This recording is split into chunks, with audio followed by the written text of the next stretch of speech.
छात्रों को मेरा नमस्कार। तुलजा भवानी माध्यमिक विद्यालय संत ज्ञानेश्वर नगर लातूर स्कूल में चल रही वीडियो क्लासेस में आप सभी का स्वागत। आज हम कक्षा 8वीं का हिंदी विषय का व्याकरण विभाग जिसमें चौथा पाठ देख रहे थे। विशेषण और विशेषणों के भेद के बारे में हमने जानकारी ली है। आज स्वाध्याय प्रश्न दूसरा है। अगला प्रश्न आज हम देखेंगे कि विशेषण के बारे में, विशेषण इस पाठ्य घटक पर कि किस प्रकार प्रश्न पूछे जा सकते हैं। नीचे दिए गए वाक्यों में से विशेषण छांटकर उनका भेद लिखना है। पिछली कक्षा में हमने एक बक्सा बनाया था जिसमें विशेषणों के भेदों के नाम थे और ऊपर कुछ शब्द दिए गए थे, विशेषण शब्द दिए गए थे। विशेषण शब्दों को हमें उचित खाने में लिखना था। इस प्रश्नों को हमने पिछली कक्षा में पूरा किया था। आज अगला प्रश्न लेंगे कि वहां पर आपको क्या करना था। विशेषण शब्द दिए थे, सिर्फ बक्से में विशेषण के भेद लिखे गए थे और उचित विशेषण, उचित भेदों के बक्से में आपको क्या करना था, लिखना था। उस प्रश्नों को हमने पूरा किया। और एक प्रश्न आपको पूछा जा सकता है कि पूरा वाक्य यहाँ पर दिया गया है, आपको वाक्य अर्थपूर्ण सार्थक वाक्य यहाँ पर दिया गया है। सार्थक वाक्यों में से विशेषण ढूंढकर उसे छांटकर हमें लिखना है और उसका भेद भी हमें लिखना है। तो नीचे दिए गए वाक्यों में से विशेषण छांटकर उनके भेद लिखना है। यहाँ पर 5 वाक्य मैंने बोर्ड पर लिखे हैं। 5 वाक्यों को पहले हमें क्या करना है, ध्यान से पढ़ना है और फिर क्या करना है हमें कि वाक्य में, पहले वाक्य में विशेषण छांट कर लिखना है कि विशेषण कौन सा है, उस शब्दों को छांट कर लिखना है और उसका भेद आगे हमें लिखना है। चलो तो हम इस प्रश्न को पूरा करेंगे। पहला वाक्य यहाँ पर दिया गया है, तुम ही राज्य की सच्ची उत्तराधिकारी हो। अगला वाक्य है, पिताजी 1-2 रुपए देते तो मैं अड़ जाता। यह दूसरा वाक्य है। तीसरा वाक्य यहाँ पर दिया गया है, जानवरों के लिए काफी घास पैदा नहीं होती थी। चौथा वाक्य है, किसी दिन मनुष्य के नाखूनों का बढ़ना रुक सकता है। और 5वां वाक्य यहाँ पर दिया गया है, कुछ लोग परम कृपालु ईश्वर में भी दोष देखते हैं। 5 वाक्यों को पहले हमने क्या किया, ध्यान से यहाँ पर उसकी पढ़ाई की है। ध्यान देकर हमने क्या किया है, वाक्यों को एक एक करके हमने यहाँ पर पढ़कर पूरा किया है। तो हमें पहले वाक्य में हमें क्या करना है, विशेषण को छांटकर लिखना है। पहले वाक्य में विशेषण कौन सा है, देखो, तुम ही राज्य की सच्ची उत्तराधिकारी हो। तो सच्ची, यह क्या है, विशेषण है। यहाँ पर लिखो विशेषण सच्ची। यह विशेषण को हमने छांटकर लिखा है, सच्ची। अब बोलो सच्ची या सच्चा, यह विशेषण का कौन सा भेद है, सच्चा। यह गुण है, मनुष्य के भीतर का गुण है और इसीलिए हमने जो विशेषण व्यक्तियों के गुण को, दोष को प्रस्थापित करता है, उसका बोध कराता है, उसे गुणवाचक विशेषण कहते हैं। तो सच्ची यह कौन सा विशेषण हो गया, गुणवाचक विशेषण हो गया,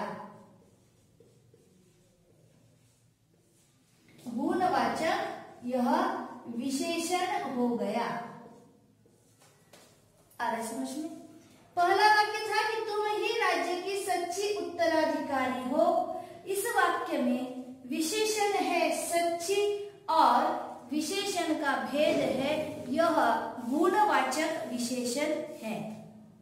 अगला वाक्य हम लेंगे, पिताजी 1-2 रुपए देते तो मैं अड़ जाता। अब इस वाक्य में विशेषण कौन सा है, विशेषण को पहले हमें छांटना है। विशेषण है एक दो। आ रहा समझ में? पिताजी रुपए देते तो मैं अड़ जाता, ऐसा वाक्य होता तो इसमें विशेष बात एक दो, रुपए देते तो अड़ जाता, एक दो यह विशेषण कहलाता है। अब हमें कौन सा विशेषण है? एक दो। एक और दो ये क्या है? संख्या है। एक दो तीन चार पांच छह ये क्या है? संख्या है। तो एक दो जो विशेषण संख्या का बोध कराता है उसे क्या कहते हैं? संख्यावाचक विशेषण कहते हैं। तो एक दो विशेषण को हमने छांट लिया, अब इसका भेद हमें लिखना है संख्यावाचक विशेषण। इसमें भी हमने देखा संख्यावाचक विशेषण में यह निश्चित संख्यावाचक विशेषण है, क्योंकि निश्चित रूप से यहाँ पर संख्या का बोध हुआ है। संख्या का बोध निश्चित रूप से नहीं हुआ होता तो हम इसे अनिश्चित संख्यावाचक विशेषण कहते, लेकिन यह है संख्यावाचक विशेषण।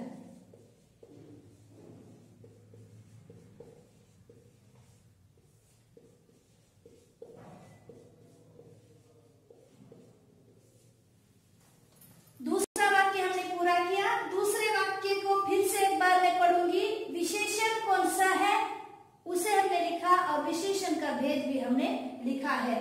पिताजी एक दो रुपए देते तो मैं अड़ जाता, एक दो यह संख्यावाचक विशेषण है। एक दो यह क्या है? संख्या है।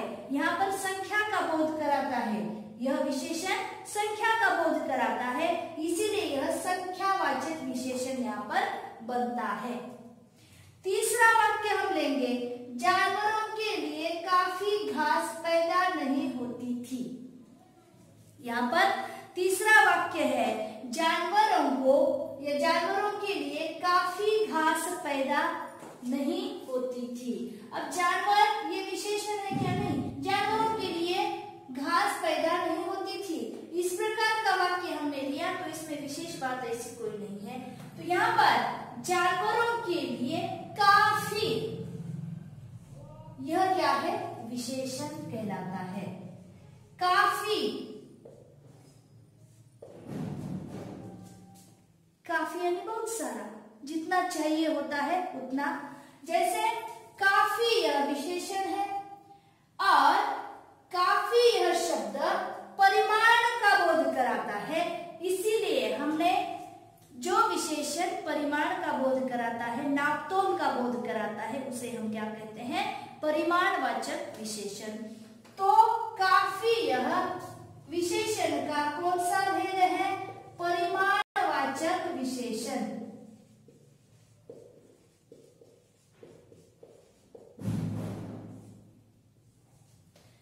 काफी यह परिमाणवाचक विशेषण का यह भेद है। चौथा वाक्य हम यहाँ पर लेंगे, किसी दिन मनुष्य के नाखूनों का बढ़ना रुक सकता है। किसी दिन मनुष्य के नाखूनों का बढ़ना रुक सकता है। किसी ये क्या है? किसी दिन, किसी यह क्या है? विशेषण है। वाक्य में विशेष बात है, जैसे यहाँ पर किसी दिन, किसी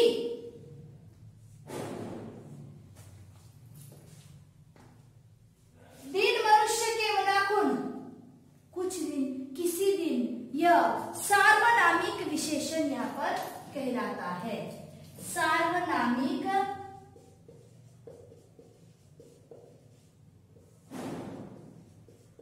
विशेषण।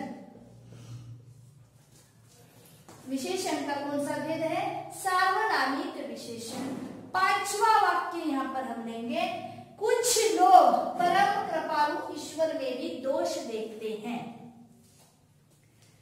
कुछ लोग परम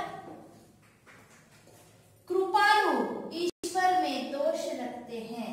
ईश्वर का कौन सा गुण यहाँ पर बता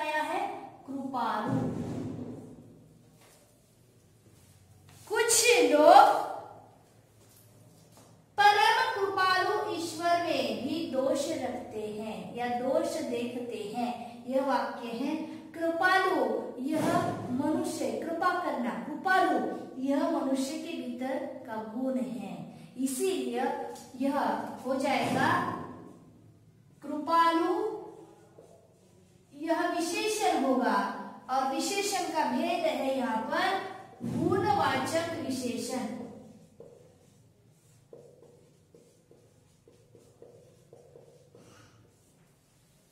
आ रहा है समझ में?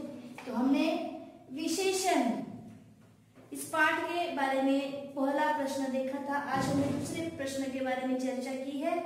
तो नीचे दिए गए वाक्यों में से विशेषण को छांटकर हमने उसका भेद लिखा है।